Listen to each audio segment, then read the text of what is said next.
Hey everyone, this is Philip Sufukwe, and welcome back to my channel. We're going to do a video on the topic of marriage. As you guys see from the title, it's going to be titled something to do with homosexuality. And did Jesus really say anything about homosexuality? Did he say anything negative or positive or anything of the like to it? And again, we're going to go, just as I did with my previous video, we're going to go back into the text of God's Word to actually look and see what did he say about these topics. And today's topic is going to be about homosexuality. So first, we're actually going to look in Matthew 19. And in this chapter, actually, she's going to be talking about divorce. So we can actually wrap that up in this topic as well. But you're going to see something about what Jesus does about answering a question, because what Jesus is trying to point out is what is the real question that is being asked. And with this topic of homosexuality and what did Jesus say about it, the real push that we see is people trying to see that Jesus, because he didn't say anything specifically about it, then he is endorsing it, that there's nothing wrong with it because he didn't say these specific words about it. And what we'll see is that Jesus is very clear on what he sees about the human interactions of love and of sex. He's very clear about that. And his point, we'll see, is very clear. So let's jump into it. This is Matthew 19. So Jesus talking about divorce. When Jesus had finished saying these things, he left Galilee and went into the region of Judea to the other side of the Jordan. Large crowds followed him, and he healed them there. Awesome. Some Pharisees came to him to test him. They asked, "Is it lawful for a man to divorce his wife for any and every reason?" "Haven't you read," he replied, "that at the beginning the Creator made them male and female, and said, 'For this reason a man will leave his father and mother and will be united to his wife, and the two will become one flesh. So they are no longer two, but one flesh. Therefore, what God has joined together, let no one separate.' Then why," they asked, "did Moses command that a man give his wife a certificate of divorce and send her away?" Jesus replied, "Moses permitted you to divorce your wives because your hearts were hard. But it was not this way from the beginning. I tell you that anyone who divorces his wife except for sexual immorality and marries another woman commits adultery." So it is clear, right? First, we're going to talk. Jesus is pointing out that divorce is only permissible in God's eyes when sexual morality is committed, either by the woman or by the man. That is when it's allowed. But on the topic of marriage in general, right? This is what Jesus is talking about here. In marriage, Jesus is saying, haven't you heard that when God made people, he made them both male and female?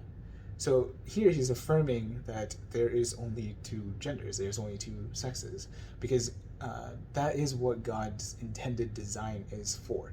And if someone is struggling with that, he's saying, okay, that's not my design. So I want to help you heal from this, and I want to help walk you through this so that you can get back into my alignment, get back into my design. Because there's an intended purpose, right? He says, "For the two will become one flesh," right? The man will leave his father and mother, and the two will become one flesh, because he has designed that this is how the human race is going to propagate the earth, is going to flourish the earth, and is going to better exemplify his design, his creation, and himself, right? Because God is, he is pure, he's intentional, he doesn't make mistakes, and so when he does what he does it with a purpose and with a plan. And our goal is to find what that plan is and walk in it. And so here, God is saying, man, woman. So what does this mean, right? What does this mean about homosexuality? Well, Jesus doesn't affirm it here. He doesn't say that a man can marry whomever he wants. He doesn't say that a woman can marry whoever she wants. He's saying that a man and a woman were made for each other. And this now begs the question, right? This is not a clear condemnation of it, right? Well, if we take that line of logic, which is what it is, that line of logic and say, because Jesus didn't say this, therefore he endorses it, would we say that Jesus endorses pedophilia, right? Because it's not mentioned here.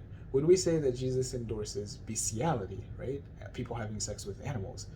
It's not endorsed here, right? What Jesus has endorsed here is what the standard of marriage is, what the standard of the human experience is supposed to be, a man and a woman. Not because they're trying to necessarily propagate. He doesn't even say anything. I'm the one that put it here that I'm referencing Genesis where it says be fruitful and multiply. But here Jesus is just saying like the two were made for each other. That is a man and a woman. So when it comes to homosexuality and when it comes to everything else, he doesn't specify it because he's saying no, this is what God intended. And any deviation from that, whether it's homosexuality, whether it's bestiality, whether it's pedophilia, it is not in God's design. God's design is a man and a woman. And they're to be united in marriage, and they're supposed to create their own family. They're supposed to leave and then cleave to his wife. And that is the standard. So no, Jesus is not endorsing homosexuality or any other deviation, because, and I call it a deviation because that is not the intended purpose. He is endorsing this is the intended purpose, and everything else is a deviation. If you need healing in these areas, God is willing to give you that healing, right? He's willing to give you that healing because he wants you to walk in fullness, because he's not going to bless these other areas of our lives that we are not surrendered to his will and his way. He's not going to bless them. They're not going to thrive, and they're going to have harder times than they need to have. And so even people say, marriage is difficult, but there's a blessing, there's a covering that God has placed, there's tools that God has placed, there's warfare that God has allowed us to engage in our marriages, that we will be victorious if we do it his way, because he's blessing that, because that is his intended purpose. So hopefully that makes sense. Hopefully you guys are not too mad at me, because it matters, right? It matters that we get these definitions correct so that we can walk in the will and the way of God. Be blessed.